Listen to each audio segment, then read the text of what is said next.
Divide 78 by 2.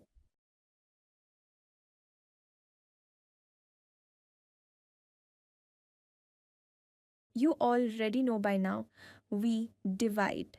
Starting from the leftmost digit of the dividend towards right by the divisor. First digit of dividend 7. We will divide by divisor 2.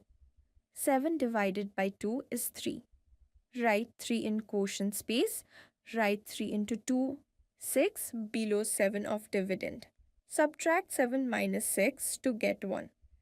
Next digit of dividend 8 comes down, making 18. 18 divided by 2 is 9. Write 9 in quotient space.